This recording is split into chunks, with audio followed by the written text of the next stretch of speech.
Hello and welcome to the Property Expert Show with me, Ben Richards, and Jack Jiggins from XP Property. Thanks for tuning in. If you are new, we talk about all the issues in serial entrepreneurship and property development in the UK. We've got numerous businesses, 6, 7 and 8 figure businesses that we've grown and built over the last 6 years. And these weekly video calls and podcasts, we talk about what's happening this week, all the trials and tribulations, and how hopefully you can help, how we can help you learn from those things and stop you making the same mistakes and learning how to do things correctly, and all of the wealth of knowledge and experience that we've got over the last couple of years doing this. So thanks for tuning in. On the agenda today, Jack is joining us from Vegas, baby. So he's over there for a stag do. He's not quite got, well, he doesn't have a sore head yet because the festivities hasn't fully started yet, but I'm sure by this time tomorrow you'll be all over the place. Yeah, it's 7 a.m. here and it's already like 32 degrees. It is yeah, that photo that you can see there for the watchers is actually the view out of our room. We're in the Cosmopolitan, and that's the Bellagio fountain and the new Sphere, which is the 3D dome that's digitalized. It's pretty cool. Decent views. I like that. I like that a lot. Yeah, I hope you have an amazing time. We are, a bit of a spoiler alert, recording this because Friday, Saturday and Sunday Jack will be enjoying himself. Let's leave it at that. But it does mean that today is actually my birthday. So yeah, we're pre-recording this on my birthday. And Jack's doing all the celebrating for me tomorrow in Vegas. So yeah, on the agenda today, we can't get the date wrong today, can we? No, exactly. On the agenda today, it's technically the 27th of September by the time this goes out. We are talking about property deals and what's happening in the market. Jack's been hunting for our pipeline into 2025 and 2026. So he's going to be running through what he's seeing at the moment in the market. We have boots on the ground, where things are from a financing perspective, from a deal opportunity perspective, what vendors' expectations are, and all that good stuff that will help you to find profitable deals in the property space. When is the right time to hire? We're recruiting in XP surveys for a CAD technician, and we're going to be discussing between us, when we think the right time is to hire in any business. We're also recruiting in XP Property. So Christina, who is the person that pulls all of these things together for us with the slides and the StreamYard video and the podcast audio format, all that sort of stuff. She is swanning off to travel the world, which is, sounds amazing. We wish her all the best with that. But it means that we are looking to fill her spot by bringing in an office and estate manager into the XP Property group. So if you're interested or you know anyone interested in that role, then do reach out. Number 4, phasing projects. Why do we phase our projects like we do? And we're going to be talking about the pros and cons of doing that. Number 5, big changes over the last couple of years with the Building Safety Act, which is brought in recently. I'm going to be discussing how it's affecting me from a architectural and a property development perspective. Jack's got some wise words about time and money. Intrigued to understand more about that. And then we've been getting more sales in St Andrew's Court, which is absolutely phenomenal. So, it might lead on from Jack's point number 1, which is about kind of property deals and what's happening in the market. But we are starting to see a bit of a pickup, which sounds like it's great news. So yeah, without further ado, let's crack on.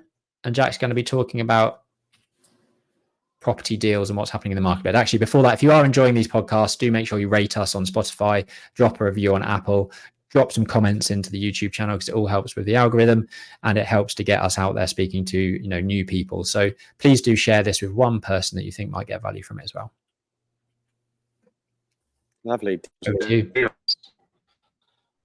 Deals. So yeah, I mean, we're kind of always looking for projects.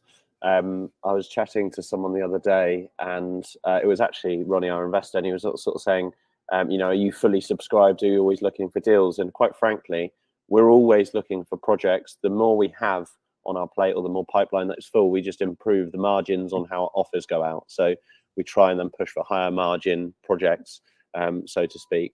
But I just wanted to break this down into the office market, the land market, the residential market, and planning generally, and then rentals, and what we're seeing in the market. because it is a changing landscape. Starting off with the office space, there's a snippet there for the viewers.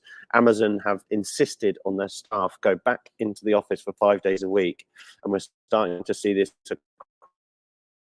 across Barclays, Santander Bank. A lot of big corporates are pushing for their teams to go back into the office to drive efficiency because they're not getting it from home. You know, it does shock me sometimes that businesses of a large scale can operate where, you know, you're not necessarily in the office for most of the week. Now we're starting to see this, so we're hopeful that the office market does stabilize and pick up. It has been a bit dry for the last 3 years when everyone's been going around the flexible working. I think fundamentally, generally, less office space is required because a lot of people have more hybrid roles and come in on flexible sort of, rather than maybe 1,000-person office for a big corporate, they might only need 600 desks, and sort of tally how that desk space actually works. It is good for the, I suppose, office and commercial developers out there, but bad obviously for the resi developers, because we like taking office buildings that are, you know, maybe not required anymore and repurposing them for residential. Where I do feel that these office spaces do have opportunity for developers and residential developers is a lot of the big corporates are sort of consolidating their spaces. So the buildings that we've bought in Abingdon, Tame, they might not be primary locations for big office spaces to operate anymore. And they might just, for an example, focus purely on an Oxford office and then sort of rescind their leases in those other areas. So that the employees going to those office spaces might actually just go into the office a few times in Oxford. The commute, yeah, granted, isn't ideal, but they're not in every day of the week. So the sort of suburb towns, I think there's huge opportunity for. I mean, we've already been implementing that, and I think there's a really good opportunity for residential developers to be buying up large-ish office buildings. So large, I'm talking sort of between 3,000 and 25,000 square feet buildings in sort of secondary areas where it is better suited for residential. And we've, you know, for an example, in Tame, we were trying to pull out comparables to prove, which I actually talked about in the Tame episode special, which I think is our top viewed episode. We'll put the episode number in the show notes. And we couldn't find any comparables because there wasn't any central town location offices that were being converted to flats. There isn't even any new build flats. The only comparable product that was new build was actually a Churchill retirement home. So everything in Tame is houses. So that's the sort of pockets that we look for, sort of really good locations or affluent market towns where offices are not necessarily potentially needed anymore. And if you are in the office space and taking up those offices, you could always looking at splitting them further so they're smaller suites rather than large, office spaces that we required. We were bidding on a site actually in Woking, which is a huge building. I think there's something like 30,000 square feet, and they were struggling to let the office space because it was so large. But then they sliced it up per floor and had a wing off each floor, and they started to then refill that space up. So in the office space, it is good to sort of consolidate and cut down the sizes, which is kind of what we've done for Tame, sort of re-gear those leases, push the pound per square foot up, but reduce the cost for a company to be operating from there. Anything to add on office spaces, Ben?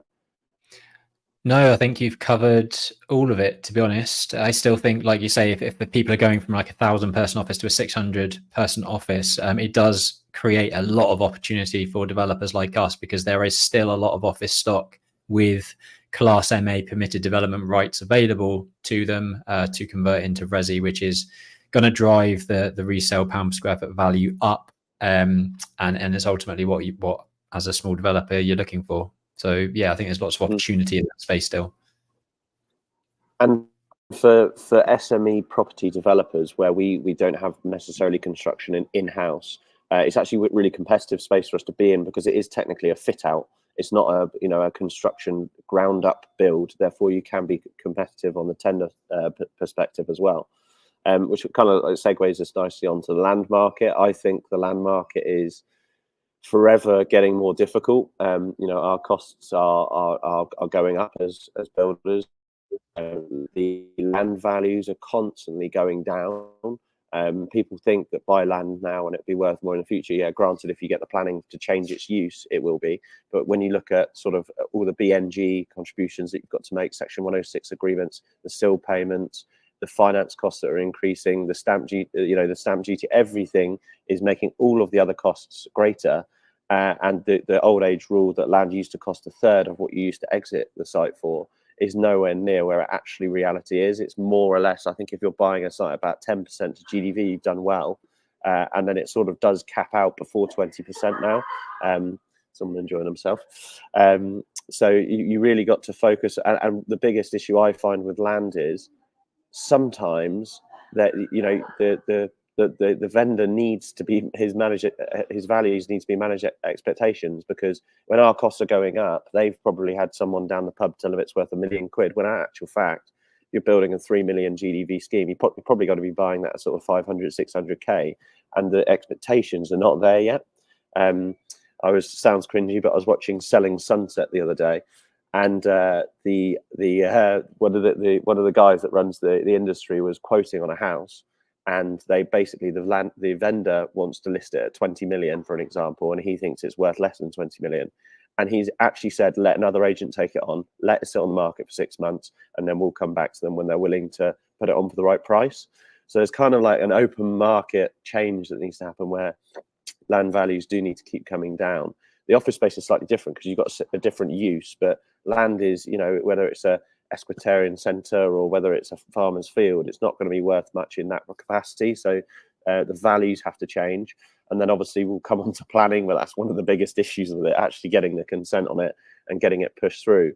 The larger the site, the better, because councils are focusing on larger sites because it's a better return on their time to get the units approved rather than focusing on the little bitty sites.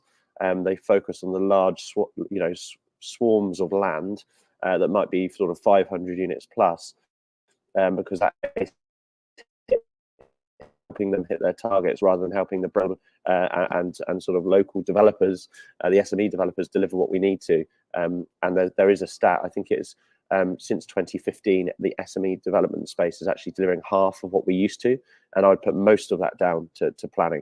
Onto the resi market. It's been pretty terrible, quite frankly, as in terms of volume of transactions, actually value of transactions. The market value hasn't necessarily softened so much, which is pretty peculiar. You kind of like being advised by agents to not necessarily drop the price of your property, but just stick it out. It's difficult because a lot of stuff is sticking on the market. I think there's a record high of the most cottages for sale in Henley at this moment in time. So 3-4 bed cottages are like 50 cottages for sale, and that makes it difficult for everyone because the buyers have got a choice. So it's definitely still a buyer's market, and we'll be giving you a little bit of a snippet on how Tame's getting on, because that's kind of the contrary, I suppose. If you're buying residential buildings, we really struggle to make anything work. If it's a development and you're buying resi, stamp duty is extremely high on that purchase. There's a rule of thumb that if you're knocking down a residential building, you should be replacing it for 3. I think this market's super difficult, and I actually think that moving on to the sort of last topic of this, the rentals, HMOs, that's a way better space to be when you're buying residential properties at the moment. So sort of general sentiment, we try and avoid resi stuff unless it's got significant value of over 3 units potential. Land, I think, is a difficult space. You've got to catch it really early. You've got to work on it for years. You've got to get it through consent, and that's all providing that you actually agree a fair value for the land.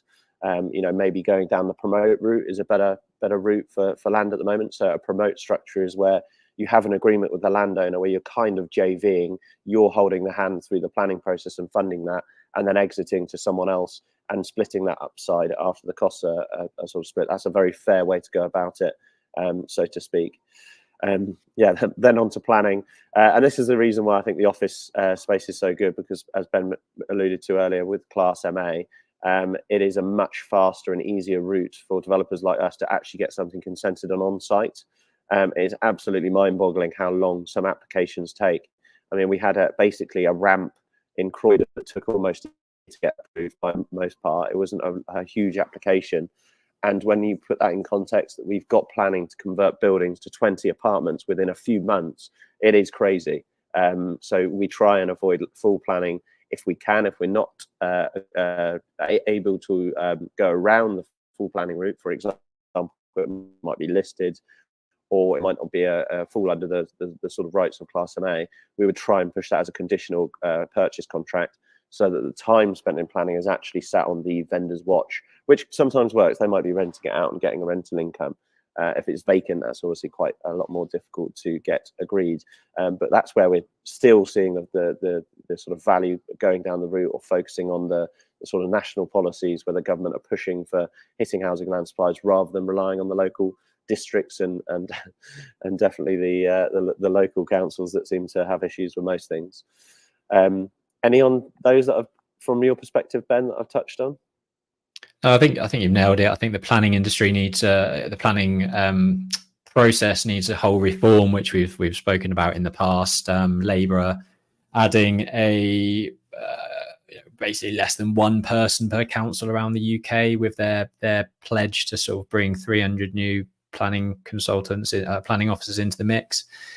I don't think it's really going to scratch the surface, but yeah, it's a painful process. So like you say, if you can skirt around the full planning via the permitted development routes as a fallback, like we're using permitted development on some of our sites as a fallback position, so securing those approvals, but then going back with a full plan to enhance the scheme, which adds significant value, but you've de-risked it because you've already got that fallback position in place with the PD. So there's various things you can do, and if anyone's looking at some schemes, I'd happily chat through my views on what you're planning to do and see if there's any ways in which I think you could structure it in a different way or phase it in a different way to make sure that you give your best chance of success at planning. But no, I think you've nailed it. I think the rental properties are from a rent level perspective, they're at the highest they've ever been. So if you are holding stock on the rental market, you're in a good position from an income perspective, but then you've got to tackle the challenges of high interest rates and all that sort of stuff if you're buying with mortgages. So it's a real shitstorm. Yeah, and just to touch on that, that we're focusing on the Class MA planning, another really good space in the market, which we're actively looking for projects that fall into this. And this is actually exactly what St Helens Mill, our block of 14 flats that we basically renovated every flat that was already there. You're negating the requirement to go down the planning route, and it's actually quite a area of the market. This is quite a good cheat sheet that not a lot of people look at, because it's kind of not enough work for a developer, but it's too much work for an investment company. So you're in this gap where you're kind of like a developer, investor, all one. And that's actually on the Goldman Sachs Business Growth Program. That's one thing that I think XP Property excel as one of our sort of skill sets, that we can kind of do anything with anything, and blurring the lines between, okay, it's 14 existing flats. If we buy it at 70p in the pound and we renovate all the units and add the value, so it's 1.2, pound in the p, then that's like creating obviously that margin that's for us. So that's a really good space that I'd recommend looking at. So maybe stuff that looks a little bit dry and a bit boring, but got some asset management play in there. And obviously you're negating the requirement necessarily for planning. Obviously we'll look at planning on every site to see if there's ways we can enhance it, and how that phases into the site, which we'll talk about later on in today's episode. And then rentals and HMOs and sort of house flips, so smaller projects, I think it's a really good space. We're finding a lot more projects that are actually priced right in the house market, where it's been a bit stagnant and it is buyer's market. We're looking for obviously projects to convert to 6-bed HMOs is our sort of preferred route. And obviously we've got the doctor's surgery, which we're converting as sort of cluster HMOs. But I think that if you can buy large square foot, large-ish buildings, houses and or small commercial buildings, and just try and get it for a good pound per square foot in value, and then obviously convert it to HMOs and refinance. We are struggling with interest rates where they are to make sort of 4- and 5-bed HMOs work really well. But we're still making sort of larger ones work. There have been a few anomalies where we've got a few sites we're actually delivering a 6-bed, due to deliver a 6-bed in Central Suites, and the market values are okay to be buying in that space. I think that is quite a good space to be operating in. So to sort of summarize, office space because of planning. And it is a changing market from an office perspective, maybe in secondary locations. Land, I think, is a difficult space unless you're really well geared up. Obviously, it's got to be part of your wheelhouse because there's good margins in the new build sites and taking it through planning. But we're focusing a lot more time on existing buildings. Resi market, buy and get planning, I think, is a difficult space because of the residential values, the stamp duty to be paid, and when you're knocking things down, you're obviously losing value.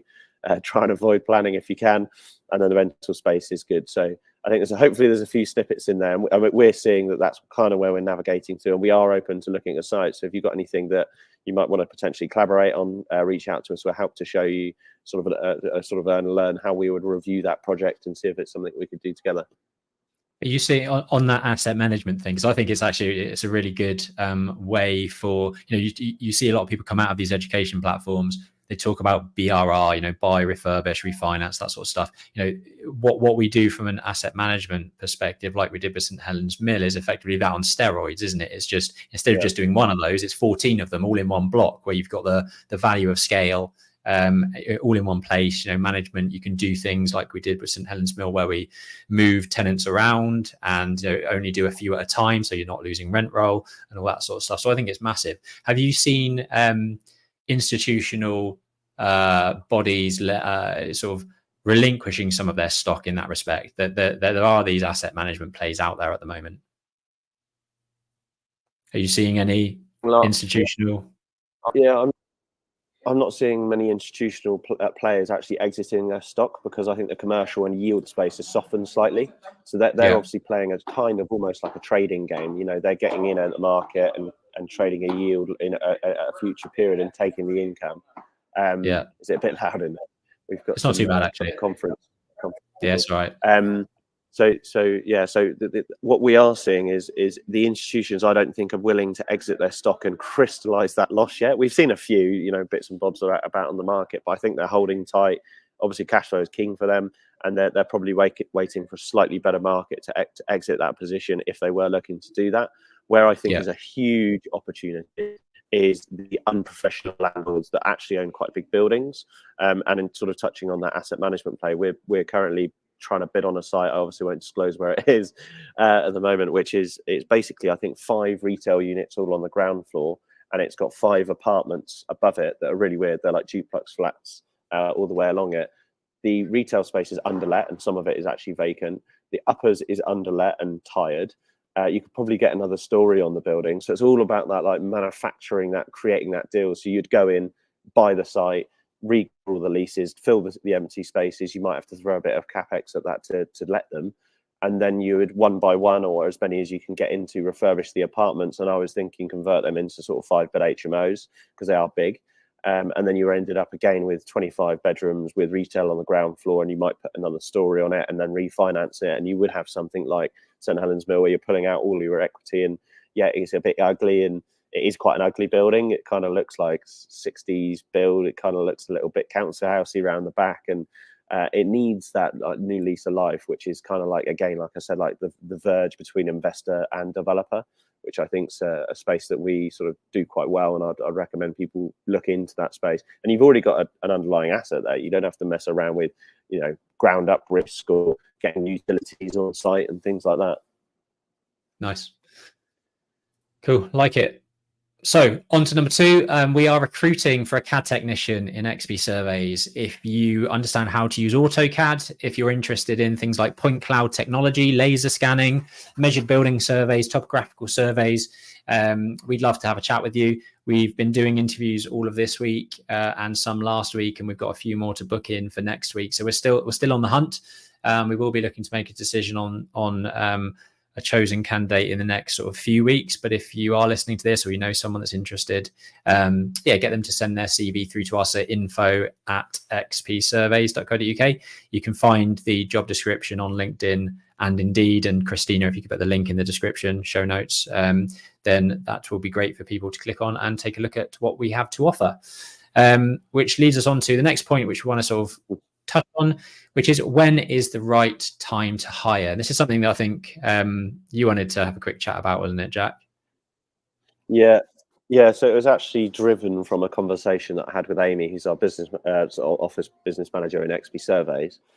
We are looking for a CAD technician, and we also are open to training someone up, whether it's a college student, and we've actually had conversations with Henley College, or whether it's an apprentice type role, or even sort of after and it's full-time employment, and training someone up. And she was sort of a bit hesitant, obviously coming from a background which you worked in a estate agency, you sort of get in and you need to be a fee earner, and it's something that you can pick up quite quickly. But surveying isn't. Surveying is something you do need to learn and skill up and practice and shadow other people. So for example, our lead surveyor Oscar said he spent about a year until he was fully capable independently to do topographical surveys with all the kit that is required and to draw it all up. So to have those conversations now with Henley College, Amy's view was like, well, we're so busy and the guys haven't got time to train someone. And I'm like, well, if we don't, bite the bullet now, we're going to always be in that position. We're always going to be overwhelmed and too much work going on, not having people in the team learning and working around others. So it's thinking about when roles, some, fee-earning roles, you do need to consider whether you go for someone more experienced, and I believe we talked about it before, someone more experienced who just hits the ground running and starts generating revenue for the business. But then also training someone up. Obviously, our sort of 2D and topographical stuff is quite technical, but the laser scanning kit that goes on site for the 3D stuff is fairly easy to sort of pick up and learn. And I think within sort of 4 to 5 site visits with one of our surveyors, they would be, almost independent to go out and do that themselves. So then learning and shadowing on the sort of CAD stuff. So just to think about when someone's going to be coming in is quite important. So if it's a more junior role, what have you got to lose to bring someone in to start learn and sort of be in the office and pick things up. But that was the process we sort of talked about in the office. And I was kind of like, if we don't do it now, it's never going to happen. We're always going to be hiring experience, never going to have anyone shadowing and learning that we've sort of trained up. But then, for an example, when Ben and I featured on James Sinclair's business podcast for XP Surveys, he was like, why don't you hire a business development manager if you're struggling with sales? And we're like, well, we don't know if we can afford it. And he's like, well, if you can cover their salary for 3 months and the expectations is that salesperson is generating more revenue within 3 months, if you to lose, but having that understanding of who's coming into the business, when they should come in, and quite frequently it's less risky to have another overhead into the business, and you've got to think about it that way too. Yeah, I think I will always look on like a 3-month time scale, really, and it goes back to some of our financial management things that we've discussed in the past about having a cash flow forecast of some kind. XP Surveys is difficult because month by month we're kind of it's such a quick turnover that month by month we are getting new projects in that sort of there's very little repeat and regular income. It's very, we need the survey done in 3 days time, fine, we'll book that in. It's not like we've got a book of work for 3 months that we know is coming in. Whereas Aura, for example, we can to a certain degree forecast forward 3 months. So if I look forward 3 months and I see a really big, heavy, revenue month, which means more resource month, then I really need to start thinking about, okay, do I start that recruitment process now? Because recruiting takes time. It might take you a week to kind of get a job description and stuff out there and in the ethos. You might be scouring through submissions of CVs for 2 weeks, have 2 weeks further of actual interviews, then a second stage interview, and then you've got to get, if that person you're bringing in is on a notice period, you've got that notice period to kind of ride out as well. So you could actually be 3 months before actually, starting from launching the job advert to actually getting them starting and sat down at the desk ready to work. So you've got to plan for that, and having a cash flow forecast that helps you kind of achieve that is a great way of doing it. With XP Surveys, we're to a certain degree kind of hopeful that the work that we've had 2 really good months and then 1 softer month, but Trevor coming in as business development manager is really starting to, we see the growth projections and the opportunity of more revenue coming in because of the relationships that we're building and the types of jobs that we're now winning. So it's now the time to bring in an extra person to help out with the operational side of stuff. But it's going to be all down to the individual job role itself, how your business is structured, but also having good cash flow management and forecasting in place is always going to help you understand when you need to hire a new person. And on that note, I mentioned at the start, Christina's off around the world doing her own thing. So we are replacing Christina, who currently does an office and sort of management marketing manager role. We have decided to kind of split that role. We're going to bring out marketing completely and kind of fulfill that role elsewhere. So the role that we're now looking to recruit for is an office and estate manager. We've got a big delivery process over the next 9 months with 65 houses and flats being delivered. Some of them we're retaining, some of them we're selling. We've also got a portfolio of existing stock which needs some sort of management. There's a refurb in one of our projects in Reading that we want to do because the tenants left. All of that sort of stuff. We want an estate manager on board to help with going forward. And that estate manager can wrap up all of the office admin and the events coordination, CRM management, and sort of email monitoring as well as part of that role. So if that sounds of interest, we are an award-winning property developer based in London and the home counties. Our office is in Henley-on-Thames, which is where you'd be positioned full-time. And it's an exciting place to work. Every team member that we do a review with, when we say, what do you enjoy the most? They always say the team. There's the wider group of businesses that we tap into as well. So there's about 30 people in amongst Aura, XP Property, XP Survey, Central Suites. So you'd be coming into a really, great place to work. We've got lots of exciting projects on the go. We have lots of social activities and external extracurricular stuff that we do. So if you are interested in joining that type of business, we would love to work with you. And if you want to see some of the stuff that we've been working on, XP Property are doing a site tour on the 17th of October between 12 and 5 p.m. If you go to bit.ly/XP tour, you can find out all of the details on that. We're going to the Old Maltings, which is around about £7 million GDV development of 21 flats and 2 houses.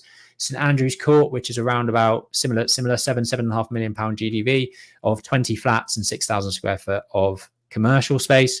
And then we've got West Street Marlow, which is 8 flats, which is the conversion of a grade 2 listed office and a dance studio into 8 flats. And that's going to be coming to the market in Christmas time. So all of these projects are at various stages. All are office to residential conversions of some kind. So if you're interested in that space, like we've talked about before, using Class MA and permitted development rights, do come on the site tour. We'll show you around. You can answer as many questions as you want, and Jack and I will do our best to answer them.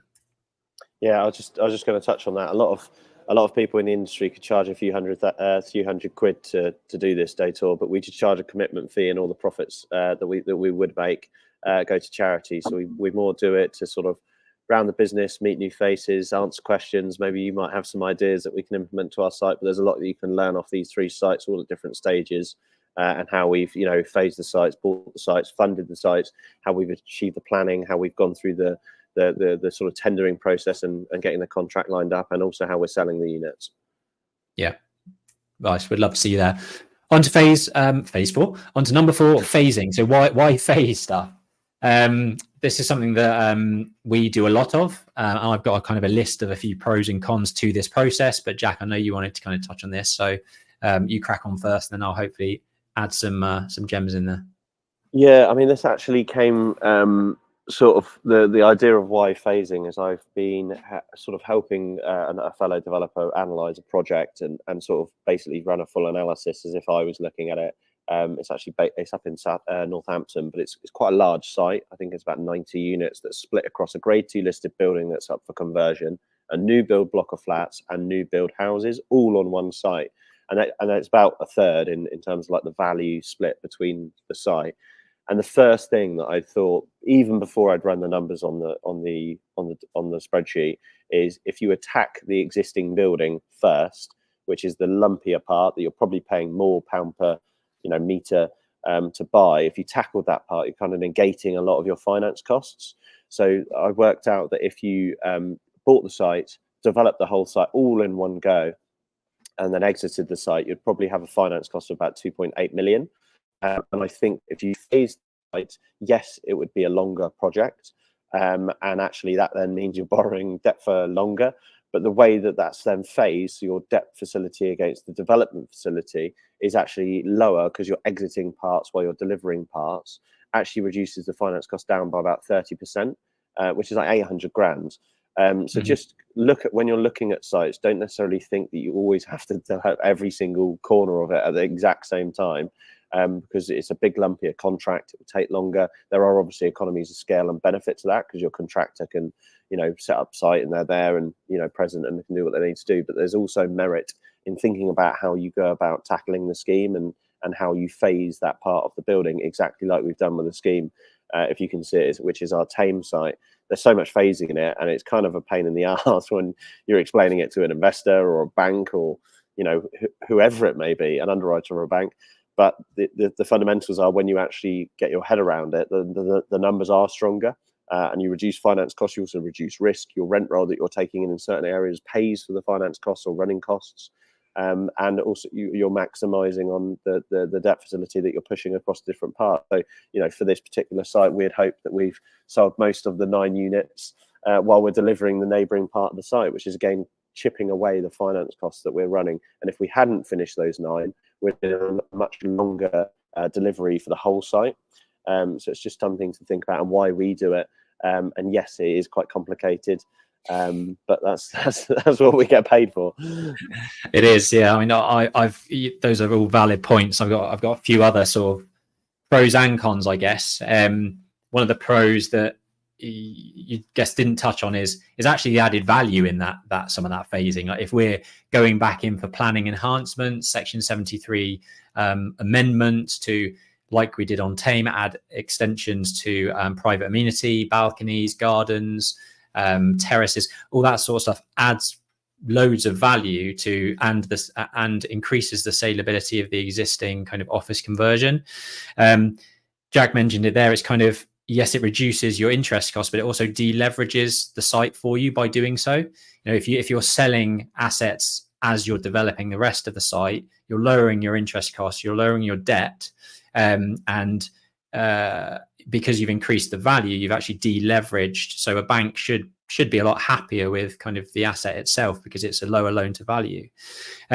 You're also, because of the added value and that deleverage, you're creating yourself more of a buffer. So if things do go wrong in later phases, or your build cost escalate, you know, 10%, 15%, whatever it may be, that value that you've added, it might balance out that extra cost. So instead of being 15% off your profit margin, for example, you're still at the same levels as you started, because you've added the value with the extra changes that you've made. Some of the cons that you will find by phasing project is the disruption to the program.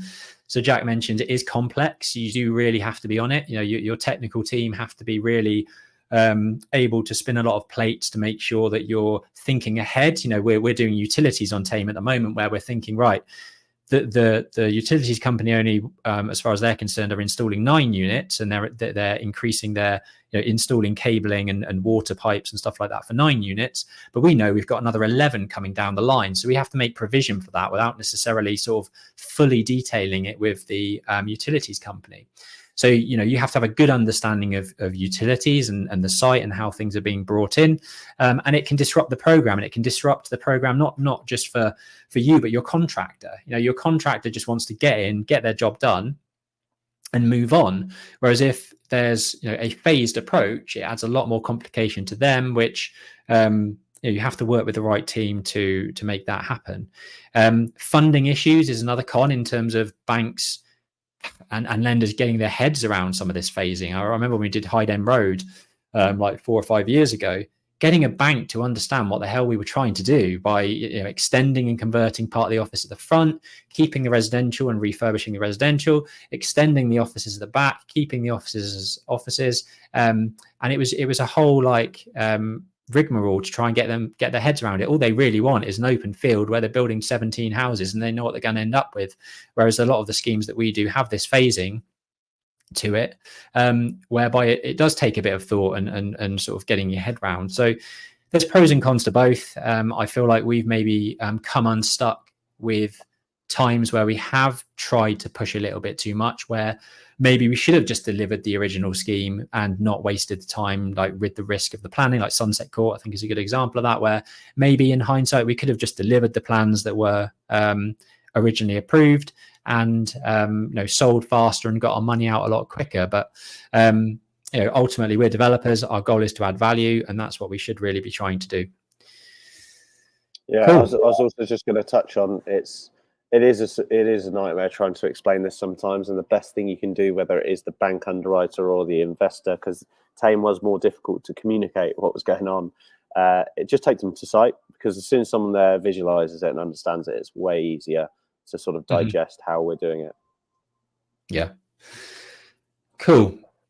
I won't spend too long on this because it's very dry, and I've heard enough about it, if I'm completely honest. It's the Building Safety Act. But if you haven't heard of this at the moment, you need to understand it, because it's a massive change. It's the biggest change in sort of building safety, building regulations since I've been really involved in construction over the last 15 years.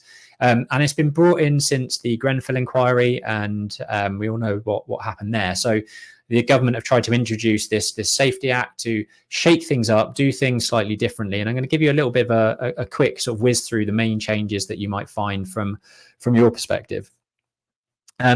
You'll see that the term approved inspector is no longer. There is now the Registered Building Control Approvers, the RBCAs, and those people have to be signed off by building regulator, and that's a whole process.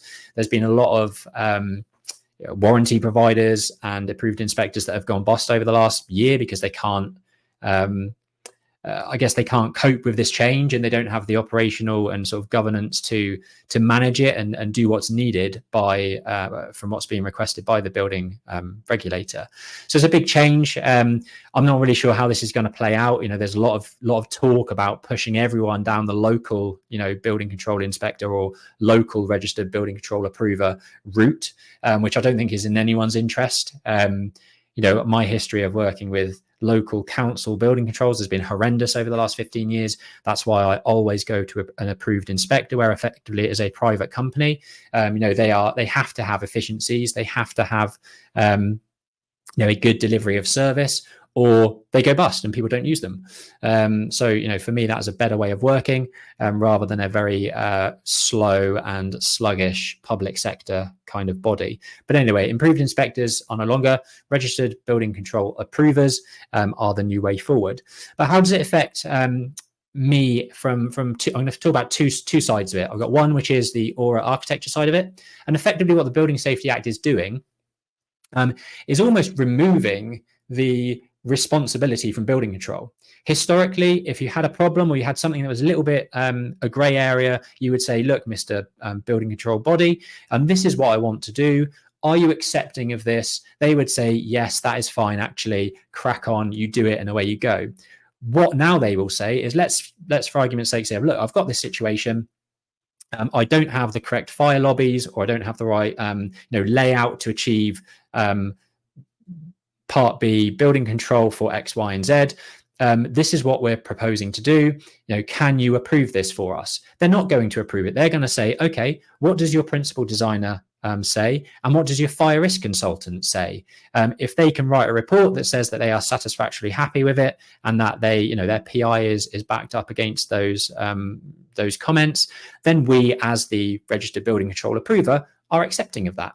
But effectively, they are doing away with any responsibility for them to sign things off as such, which is obviously a massive change. So what this is doing is placing an emphasis on the designer and the contractor. So Aura being a principal designer, if that's who ends up being the principal designer, most of the time, and I do think it's the right way of doing it. Your architect is the person that is kind of the glue that's pulling all of the design together. They should know about sort of all of the nuts and bolts and the processes that you've gone through to get to this point. They need to be competent. They need to understand what they're doing, and ultimately they are, taking responsibility for that design and making sure that it's compliant. So it's over to the designer and the contractor to ensure compliance with the building regulations, and not the building control body as a route to compliance, which is basically what I've just said. So building control won't take any responsibility. It's over to us now as the principal designer, your architect, your design team, and your principal contractor who's actually installing it, to make sure that it complies with building regulations. So massive change. How that affects XP as the client, as the developer, it effectively means more money for us, like everything. Build costs have gone up, professional fees have gone up, insurances have gone up, and all this is going to do is push consultant fees higher. Because instead of there being a reliance on building control saying, yes, we're happy with that, off you go, all of these consultants will be putting their PI on the line and effectively approving things to say that they are of the understanding that it complies with building regulations, and they are the design body responsible for it. So going back to Grenfell, it's a case of all of those people within that supply chain, consultants, contractors, it's over to them to make sure that what they're building and what has been designed is compliant and is safe effectively. That's fundamentally what the Building Safety Act is, to make sure that we are building safe houses, safe properties for people to occupy. So from a developer perspective and a client perspective, it's just going to be more money trickling through the system, which reduces margins because, like Jack said earlier, landowner expectations are still where they are. They're not being reduced. They don't give a shit about this. And it's just going to be less profit margin ultimately for the developer at the tail end. So big changes, Building Safety Act, make sure you understand what it's all about. Expect your consultants to be charging more over the next couple of years whilst this all kind of settles through, because at the moment, even building control bodies, old approved inspectors, don't really understand fully what's going on. They're still making this transition, and it's very, very difficult. And I'm not going to even touch HRBs, which is high-rise buildings, because that is a whole different process in itself, and it's causing huge delays for a lot of developers in London that build skyscrapers and high-rise buildings above 18 meters, because it's becoming way more difficult to get that process approved. Cool. If you want insights like this into development and SME business ownership, Jack and I do offer sort of one-to-one consultancy calls. Details are on the screen. You can find information on our website, but we've got a huge amount of experience with growing service-based businesses whilst also developing a lot of property. So yeah, we're here to help. We love doing it. I love getting into the nitty-gritty of other people's businesses and trying to find ways in which we can tweak and improve and improve and make things better and solve your sort of problems. So yeah, do get in touch if you want some consultancy. Jack, you're going to say something, sorry. Yeah, I was actually just going to say a funny story about the Building Safety Act and high-rise buildings. We're selling a house, obviously just like a 3-bed, 2-story house, and it's due to complete tomorrow and exchange today. And it got pushed back from Tuesday because the bank wanted to carry out an EWS1 survey on the building. Oh, God, yeah, cladding. Yeah, it's like 5 meters tall, the house, and it's like one of those cookie cutter house. No, anyway, I just thought I'd share that.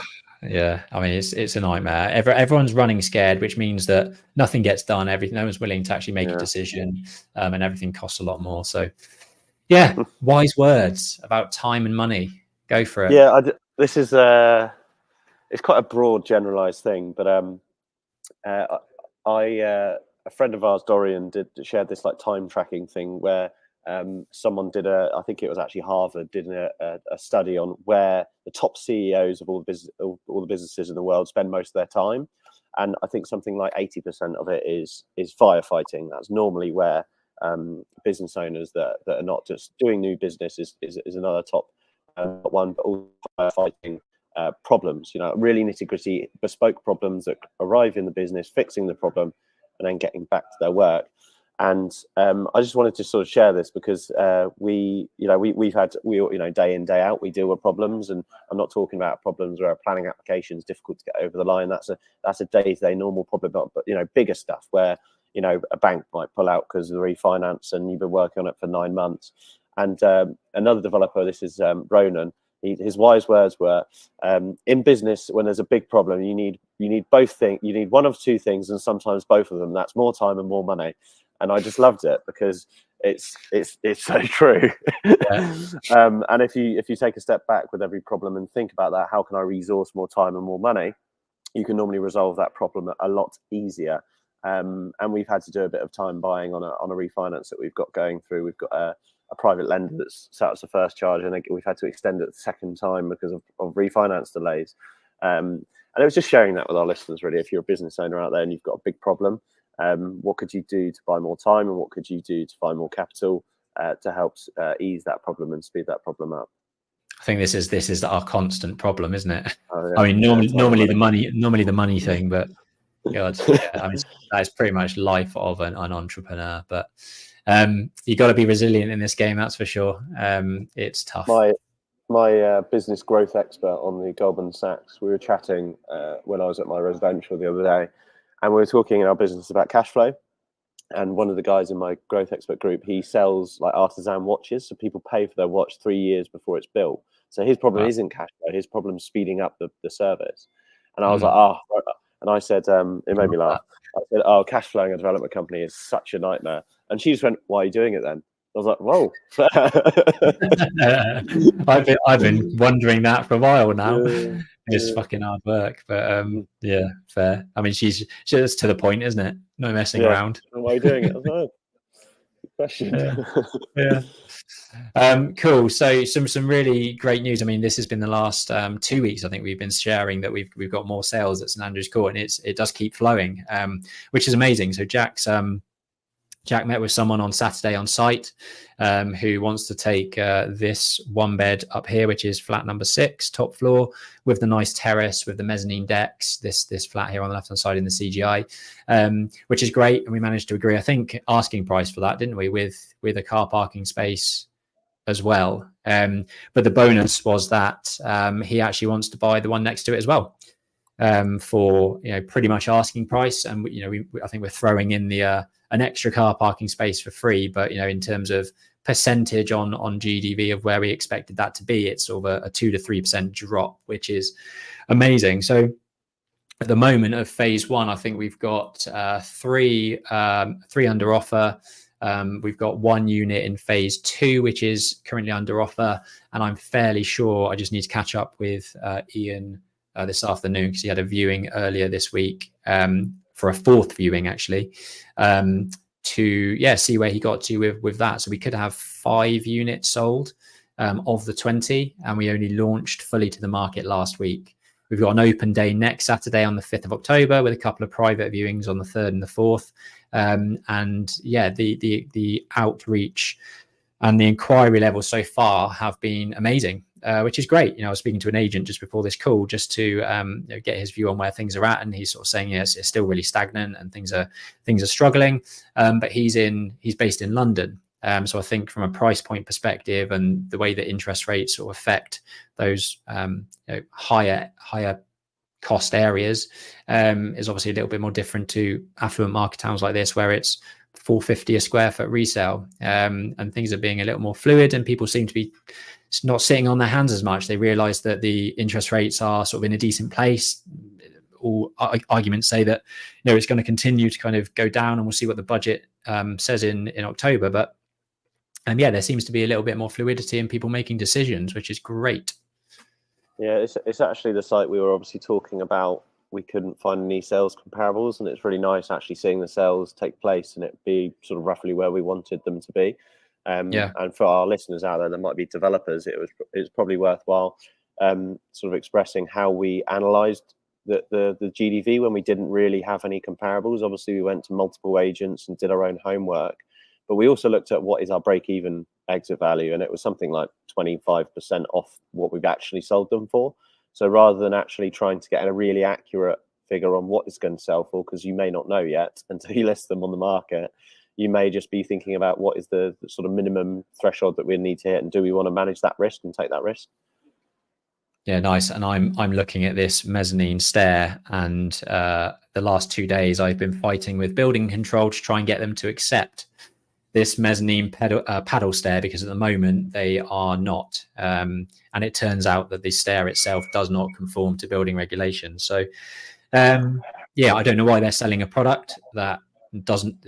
The tread is 15 millimeters too short.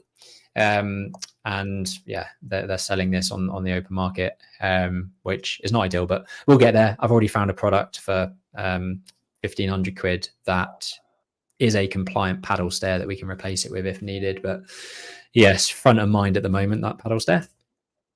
Cool. If you want to learn from Jack and I in a boardroom setting, so instead of the sort of one-to-one direct consultancy, you want to learn from other developers that are doing, amazing things and growing their own businesses, then yeah, the boardroom is probably for you. We talk about goals and achievements and hold people accountable to make the right steps and move their businesses in the right direction. We'll look at deal clinic opportunities. So if you're looking at deals and want some insight to crowdsource knowledge and experience from around the group and find out ways in which you can sweat those assets and add value and phase schemes and talk about all those good things that we've discussed already today, then the boardroom group might be right for you as well. So yeah, comment boardroom below or get in touch and we can send you a full detail breakdown.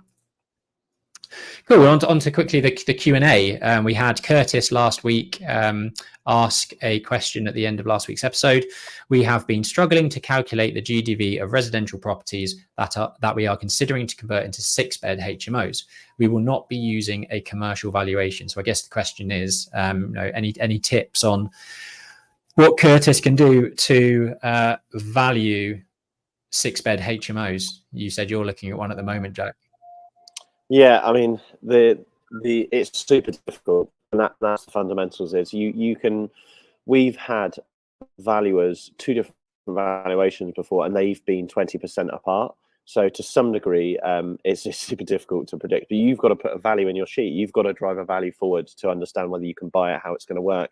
And it is a variable at the end of the day. You will find that you will deliver HMOs, and some will value up stronger than you think, and some will value up where you thought, and some will value up less. And the answer to that is just do more deals, and it sort of kind of all balances itself out. But the way that we actually do our own work from HMOs is we normally base our HMO valuations on bricks and mortar valuations. It's slightly difficult because you've got a 5-bedroom family home and a 6-bedroom HMO. Is there a family that would want a 6-bedroom house? Probably not. But that is still very specific between north and south. I'd say there's a big north-south divide in this question, isn't there? Sure. Because So I mean, north won't be doing a bricks and mortar valuation.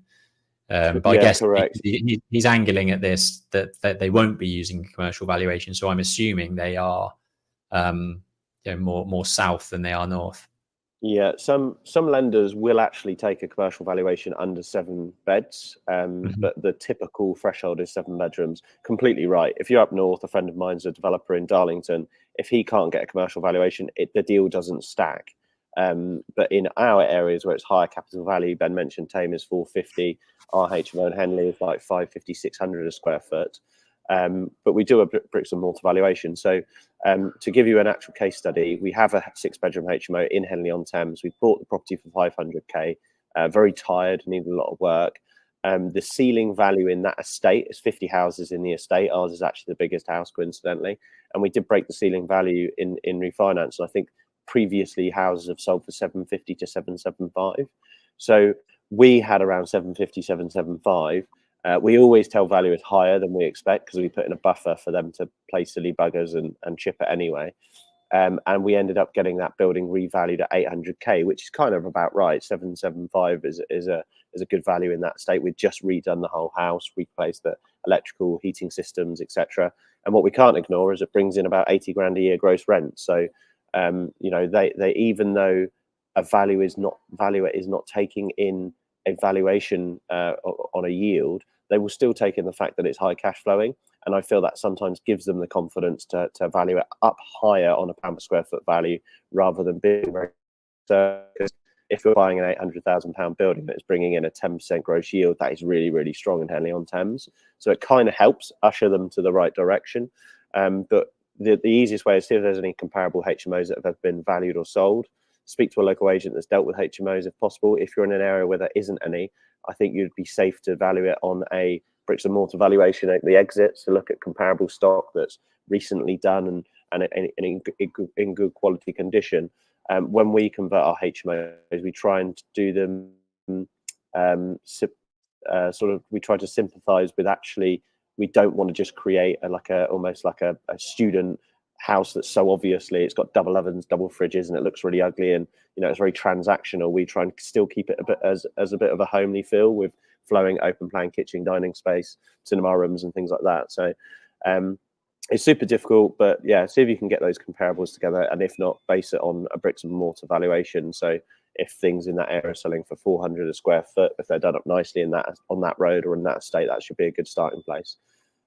I think I was listening to your Ground Up podcast, and Stuart was talking about, it's difficult for the first one, but once you've got one over the line, effectively you've got a valuation on paper, and you've done one of those projects where you can say to the next person that on the next project, you can say to the valuer, look, here's what this one was valued at, and the more you do, the more in a specific area you work in, you get a really good grasp of where it should come out, and where the spread should be. So yeah, difficult one, but best of luck with your HMOs, Curtis, and let us know how it goes, and comment down below if you want any other advice.